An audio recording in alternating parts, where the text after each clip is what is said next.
Assalamualaikum warahmatullahi wabarakatuh. Perkenalkan, nama saya Muhammad Arham. Di sini saya akan mereview jurnal yang telah saya buat sebelumnya dengan tema yaitu faktor-faktor penyebab kecelakaan kerja pada bidang informatika. Kita langsung, yang pertama itu ada pendahuluan, latar belakang. Kecelakaan kerja merupakan masalah yang cukup serius bagi sebuah perusahaan karena kerugian-kerugian yang ditimbulkannya. Kerugian yang diakibatkan oleh kecelakaan kerja antara lain kerusakan material, hilangnya jam kerja, dan timbulnya korban jiwa. Kecelakaan kerja seringkali disebabkan oleh kombinasi berbagai faktor, termasuk kurangnya kesadaran melalui keselamatan, pelatihan yang tidak memadai, pemeliharaan peralatan yang buruk, kondisi kerja yang tidak aman, ketidakpatuhan terhadap prosedur keselamatan, faktor manusia, serta kurangnya pengawasan dan manajemen yang buruk. Ketika faktor-faktor ini tidak ditangani dengan serius, resiko terjadinya kecelakaan di tempat kerja dapat meningkat secara signifikan. Oleh karena itu, penting bagi perusahaan untuk mengidentifikasi dan mengatasi faktor-faktor penyebab ini melalui upaya-upaya yang proaktif dalam memastikan kesadaran keselamatan, memberikan pelatihan yang memadai, serta pemeliharaan peralatan yang baik, menciptakan kondisi kerja yang aman, mendorong kepatuhan terhadap prosedur keselamatan, mengelola faktor manusia dengan baik, serta meningkatkan pengawasan dan manajemen di tempat kerja. Selanjutnya yaitu tujuan. Tujuan utama dalam mengatasi faktor-faktor penyebab kecelakaan kerja di bidang informatika sendiri di sini ada 4 poin. Poin yang pertama yaitu meningkatkan kesadaran dan pelatihan, menerapkan kebijakan dan prosedur yang jelas, memastikan pemeliharaan yang baik, dan mendorong budaya keamanan. Untuk poin yang pertama yaitu meningkatkan kesadaran dan pelatihan dengan menyediakan pelatihan yang memadai tentang ergonomi, penggunaan peralatan komputer yang benar, keamanan digital, dan kebijakan keamanan bagi semua karyawan untuk meningkatkan kesadaran dan pengetahuan mereka terkait risiko dan praktik terbaik. Yang kedua, dengan mengembangkan kebijakan keamanan yang jelas dan prosedur operasional standar atau SOP yang mengatur penggunaan sistem IT, perlindungan data, dan tindakan pencegahan lainnya. Yang ketiga, dengan melakukan pemeliharaan rutin pada perangkat keras dan perangkat lunak untuk menjaga kinerja sistem yang optimal, mencegah kegagalan dan kerugian data yang tidak perlu. Dan yang poin terakhir yaitu dengan membangun budaya perusahaan yang menjunjung tinggi keamanan informasi dan digital, mempromosikan kepatuhan terhadap kebijakan dan prosedur keamanan, serta mendorong laporan dan penanganan cepat terhadap pelanggaran keamanan atau insiden yang terjadi. Identifikasi, memahami, dan mengatasi faktor-faktor penyebab kecelakaan kerja ini, perusahaan di bidang informatika dapat menciptakan lingkungan kerja yang lebih aman, melindungi keamanan informasi, dan menjaga kesejahteraan karyawan. Selanjutnya yaitu ada ruang lingkup. 1. Ruang lingkup kesehatan kerja. Kesehatan kerja merupakan suatu hal yang penting pada semua pekerjaan dengan potensi bahaya. Jika kesehatan tidak tercapai, maka pekerja bisa terkena penyakit ataupun risiko kecelakaan akibat kerja. Beberapa ruang lingkup kesehatan kerja dalam ruang lingkup ketiga pada bidang informatika sendiri adalah sebagai berikut. Di sini ada 7 poin. Poin yang pertama yaitu penyelenggaraan pelayanan kesehatan kerja, pelaksanaan pemeriksaan kesehatan ketenaga kerja, pelaksanaan P3K, pelaksanaan gizi pekerja, pelaksanaan pemeriksaan syarat-syarat ergonomi, dan pelaksanaan pelaporan. Kedua yaitu ruang lingkup keselamatan kerja. Menurut Undang-Undang Nomor 1 Tahun 1970, ruang lingkup keselamatan kerja meliputi segala tempat kerja baik di darat, air maupun di udara yang berada dalam wilayah kekuasaan Negara Kesatuan Republik Indonesia. Berdasarkan undang-undang tersebut, ruang lingkup keselamatan kerja dan ruang lingkup ketiga pelaksanaannya ditentukan oleh 3 unsur. Unsur yang pertama yaitu tempat kerja, unsur kedua yaitu tenaga kerja, dan unsur yang ketiga yaitu sumber bahaya. Definisi kecelakaan kerja pada bidang informatika. Pertama itu pengertian.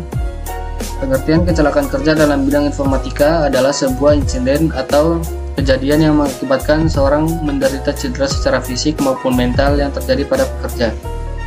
Kecelakaan ini terjadi karena hal-hal yang berhubungan dengan alat-alat dan pekerja itu sendiri. Misalnya kecelakaan di tempat kerja yang mengakibatkan pekerja mengalami luka-luka atau cedera, atau pada saat di perjalanan saat pekerja melakukan pekerjaan. Kecelakaan kerja dalam konteks bidang informatika sendiri yaitu yang pertama teriris, terpotong, tertusuk, tergores, menurunnya daya pendengaran atau daya penglihatan, tertimpa barang dari atas, berkontak dengan suhu panas, dingin hingga bising, terkena barang yang runtuh atau roboh, dan terhirup atau terjadinya kontak antara kulit dengan hidrokarbon, abu, gas, dan asap. Untuk dampak kecelakaan kerja pada bidang informatika sendiri, di sini ada beberapa poin. Poin yang pertama yaitu cedera fatal atau fatality, kecelakaan kerja yang mengakibatkan seseorang meninggal dunia. Yang kedua, cedera yang menyebabkan hilangnya waktu kerja atau lost time injury. Yang ketiga, ada cedera yang menyebabkan kehilangan hari kerja atau lost time day. Yang keempat, ada tidak mampu kerja atau kerja terbatas atau restricted duty. Yang kelima, dirawat di rumah sakit atau medical treatment injury. Yang keenam, ada cedera ringan atau first aid injury. Dan yang terakhir, tidak menimbulkan cedera atau non-injury accident. Selanjutnya yaitu studi kasus contoh kecelakaan kerja pada bidang informatika. Deskripsi kasus, permasalahan didasari sering terjadinya kebakaran karena konsleting listrik.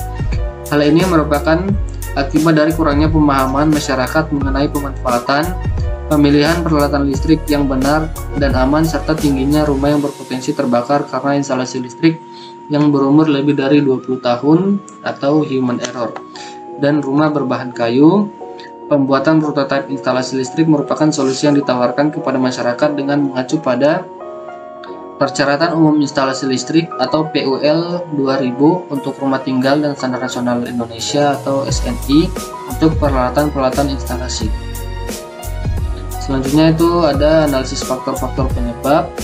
Faktor-faktor yang menyebabkan kerentanan kebakaran listrik di dalam bangunan yaitu penggunaan listrik, instalasi, penggunaan peralatan memasak, penggunaan alat penerangan saat listrik padam atau lampu emergency, genset, lampu teplok, dan lilin, penggunaan obat nyamuk bakar, pemasangan instalasi listrik yang tidak benar seperti penggunaan kontak menumpuk, penggunaan peralatan listrik secara terus-menerus, penggunaan kabel listrik yang bersambung dengan isolasi, penggunaan kabel listrik atau colokan listrik yang terbakar. Nah, untuk dampak yang timbul, salah satu dampak yang ditimbulkan oleh konsleting listrik adalah risiko kejadian kebakaran atau fire risk assessment, merupakan sebuah penilaian sistematis untuk meninjau kegiatan atau pekerjaan yang dilakukan di suatu tempat yang dapat menyebabkan nyala api dan membahayakan orang-orang ada di dalam atau di sekitar tempat tersebut. Selanjutnya yaitu langkah pencegahan dan perbaikan. Peristiwa kebakaran yang banyak terjadi pada gunung bertingkat dikarenakan rendahnya sistem pencegahan dan penanggulangan bahaya kebakaran serta kurangnya prosedur keselamatan dan kesehatan kerja atau K3 di lingkungan gedung bertingkat. Selanjutnya, strategi pencegahan kecelakaan kerja pada bidang informatika.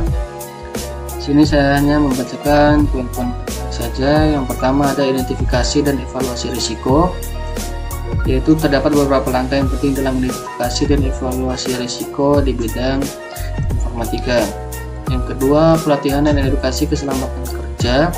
Pelatihan dan edukasi keselamatan kerja merupakan upaya penting dalam memastikan keselamatan dan kesejahteraan para pekerja di tempat kerja. Yang ketiga, penerapan prinsip ergonomi.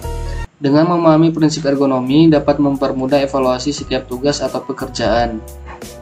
Nah, di tempat kerja, prinsip ergonomi terdapat 12 prinsip, yaitu bekerja dalam posisi normal, mengurangi beban berlebihan, menempatkan peralatan berada pada dalam jangkauan, bekerja sesuai dengan dimensi tubuh, mengurangi gerakan berulang dan berlebihan, gerakan statis, meminimalisasikan titik beban, mencakup jarak ruang, menciptakan lingkungan kerja yang nyaman, melakukan olahraga dan peregangan saat bekerja, dan yang terakhir yaitu mengurangi stres. Yang keempat, ada sistem pengendalian risiko yang efektif. Pengendalian risiko atau risk control adalah upaya untuk mengatasi potensi bahaya yang terdapat dalam lingkungan kerja. Yang kelima yaitu pengawasan dan penegakan kebijakan keselamatan kerja. Banyak hal yang melatar belakangi pengawasan ketenagakerjaan cenderung tidak tegas dalam melakukan pengawasan ketenagakerjaan. Dan yang terakhir yaitu ada kesimpulan. Kesimpulan sendiri, kecelakaan kerja dapat terjadi karena berbagai alasan yang saling terkait. Salah satu faktor utamanya adalah kurangnya kesadaran dan ketaatan terhadap prosedur keselamatan kerja. Banyak kecelakaan kerja terjadi karena kelalaian, kurangnya perhatian, atau perilaku ceroboh dari pekerja itu sendiri. Selain itu, faktor lingkungan juga berperan penting dalam kecelakaan kerja, seperti kondisi fisik yang buruk, kekurangan pencahayaan, atau kebisingan yang tinggi. Kurangnya pelatihan dan keterampilan kerja yang memadai juga dapat menyebabkan kecelakaan. Faktor lain yang seringkali terabaikan adalah tekanan waktu dan beban kerja yang berlebihan. Sekian, ada salah kata maupun ucapan mohon dimaafkan. Wassalamualaikum warahmatullahi wabarakatuh.